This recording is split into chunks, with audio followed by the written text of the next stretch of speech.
आधा घंटा मरीज जा, जब मर तो आधा घंटा देखे चले कि नहीं चले। अरे किस बात का फूला फिरो रे। मीराबाई के मन में अभिमान नहीं था, मीराबाई के मन में कोई बस भाव था, निर्मल मन सो मोही पावा, और मोही छल छिद्र कपट ना भावा। अरे कितने कितने साधु सन्यासी तपस्वी साधक उपासक तप कर करके मर गए साहब। देखो तो सही, सतयुग से उठाओ द्वापर तक में कितने संत, कितने साधु, कितने सन्यासी, कितने साधक साधना कर करके आसपास में अग्नि जलाकर तप कर करके मर गए, भगवान नहीं मिला उनको। मिला क्या? नहीं। और अगर दो चार का नाम उठा लो, प्रहलाद तप करा, नहीं, भगवान मिल गया। ध्रुव भगवान मिल गए, मीरा भगवान मिल गए, नामदेव जी भगवान मिल गए, तुकाराम जी भगवान मिल गए, कर्माबाई, मुक्ताबाई, ये जितने भी आपको मिलेंगे इन्होंने कोई तप साधना नहीं करी, इनको तो भगवान सामने प्रकट हो गए। केवल निर्मल मन था, भाव शुद्ध था, और भाव जब शुद्ध होगा तो भगवान को मिलने में देरी नहीं लगेगी। मेरा विश्वनाथ, मेरा करुणा सागर, मेरा त्रिकालदर्शी, मेरा कैलाशी सामने आकर खड़ा हो जाएगा। बस केवल तुम्हारा भाव। हम फिर कहते हैं मंदिर में जल चढ़ाओ ना चढ़ाओ तुम्हारी मर्जी, तुम भगवान को बेलपत्री चढ़ाओ ना चढ़ाओ तुम्हारी मर्जी, तुम भगवान को भोग लगाओ ना लगाओ तुम्हारी मर्जी, तुम भगवान को फूल चढ़ाओ ना चढ़ाओ तुम्हारी मर्जी। बस इतना सा निवेदन है कि मंदिर की चौखट के सामने से जब निकलो तो ये विश्वास रखकर निकलना कि सामने तुम्हारा दादा परदादा, तुम्हारा पूर्वज यहाँ बैठा हुआ है, और उस भगवान शंकर को सब कुछ ज्ञात है, तुम्हारा सुख तुम्हारा दुख सब जानता है।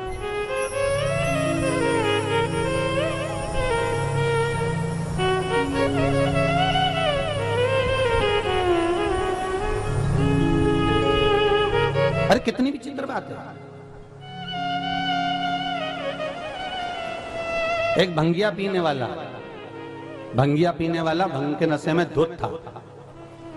रोज वो मंदिर के सामने से निकलता था, रोज मंदिर के सामने से, शंकर जी के मंदिर के सामने से रोज निकलता, और रोज निकलता तो शंकर जी को प्रणाम करके जाता, हार हार, और महादेव बोलकर चले जाता।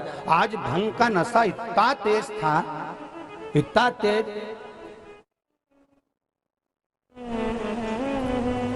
अब इसको ध्यान में नहीं था कि वो जहां शंकर जी का मंदिर है, मंदिर के दरवाजे पर उस समय पर गणेश चतुर्थी का समय था, तो किसी ने अच्छा पंडाल मंडाल लगा के गणेश जी बिठा दिया था। कौन बैठे थे? जम के बोलो, गणेश जी। अब ये भंग के नशे में आ गया, और एकदम नशे में चूर होकर सामने आकर जो खड़ा हुआ, खड़े होते से इसको ध्यान में आया यहाँ तो शंकर जी का मंदिर था, गणेश जी कहां से आ गया। अब इसको संकट नहीं पड़ा। थोड़ी देर तक तो ऐसा खड़ा रहा। अच्छा, जो ये नशेले होते हैं ना, इनको देखना तुम, कभी नई नई डिजाइन में खड़े होते हैं, कभी यूं खड़ा हो गया, कभी यूं ताकता रिया, कभी यूं ताकता रिया। बहुत देर तक उसने विचार करा कि आखिर शंकर जी का मंदिर था, या गणेश जी का मंदिर कैसे आ गया। चिंता में पड़ गया। फिर मन में आया इसके कि भगवान शंकर से तो मिलन ही नहीं हुआ, शंकर जी को कितना बुरा लग जाएगा। अच्छा, इनको बुरा भला का बड़ा ध्यान रहता नशेलों को, कितना बुरा लग जाएगा। तो ये इसने सोचा चलें अपन, शंकर जी तो दर्शन ही नहीं हो रहा है, तो गणेश जी को देखकर कह दिया, बोल देना तुम्हारे पापा से आया था।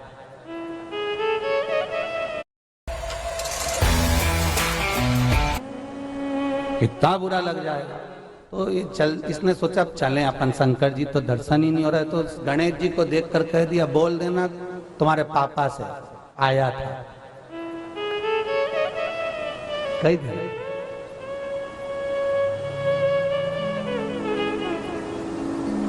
वृत्ति में, भक्ति में दिखावा नहीं होता, और जिस भक्ति में दिखावा होगा उसमें भगवान कभी नहीं मिलेगा। पोथी पढ़ पढ़ जग मुहा, और पंडित भयो न कोई, ढाई आखर प्रेम को पढ़े सो पंडित होय। मीराबाई गई एक बार वृंदावन घूमने के लिए, तो वृंदावन में मीराबाई जब घूमने के लिए गई तो वृंदावन में एक संत के दरवाजे पर लिखा हुआ था अंदर स्त्री का प्रवेश वर्जित है। हमारे गुरुजी ने जन्म से लेकर आज तक किसी नारी का मुख नहीं देखा। जन्म से लेकर आज तक हमारे गुरुजी ने किसी स्त्री का मुख नहीं देखा। अंदर कोई नारी प्रवेश ना करे। मीराबाई ने जैसे ही पढ़ा तो मीरा थी, वो तो आनंद था उसको तो, और नाचती नाचती करताल लेके अंदर प्रवेश कर गई। जैसे ही प्रवेश करी तो द्वारपालों ने कहा अंदर कहां जा रही है? पढ़ा नहीं तूने दरवाजे पर कि संत का दरवाजे पर अंदर प्रवेश नहीं है? क्योंकि हमारे गुरु ने आज तक किसी नारी का मुख नहीं देखा। हमारे गुरु ने आज तक किसी स्त्री का मुख नहीं देखा। तू अंदर क्यों जा रही है? मीराबाई ने हाथ छुड़ाया, अंदर चली गई संत के दरवाजे पर। गिरधर गोपाला कहकर नाचने लगी। संत के नेत्र खुल गए।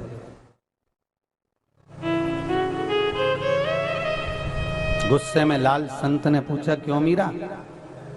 दरवाजे पर पढ़ा नहीं क्या लिखा था कि मैंने आज तक किसी नारी का मुख नहीं देखा, और तूने मेरा व्रत, तूने मेरा उपास तोड़वा दिया और अपना मुख मुझे दिखा दिया।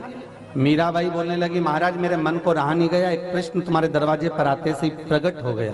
क्या प्रश्न है तेरा? मीराबाई कहने लगी, आपसे पूछना था, आप क्या पुरुष हो कि स्त्री हो?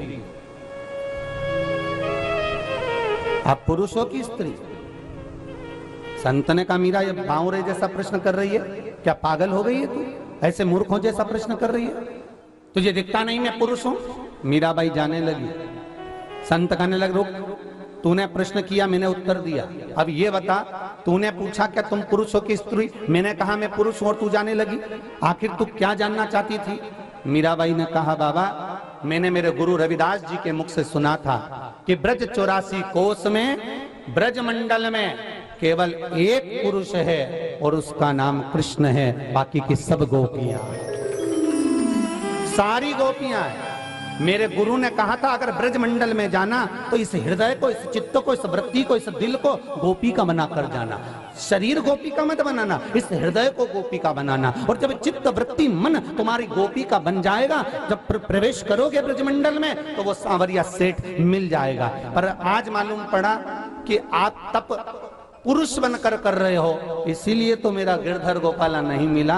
अगर भगवान को पाना है तो इस हृदय को गोपी का बनाना पड़ेगा, तो भगवान तुम्हारे गले आकर लग जाएगा। तुम पुरुष बनकर रिझा रहे हो, इसलिए नहीं मिल पा रहा। उस संत ने मीरा के चरण पकड़ लिए कि आज असली गुरु तो अब मिला,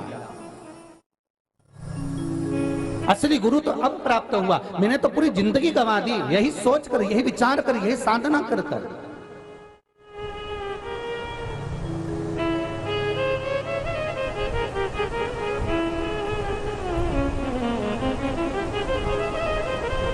मेरा पूरा सर्वस्व, मेरा पूरा जीवन। तुम्हारे घर में ताला लगाते हो आप लोग? अरे बोलो तो जम के।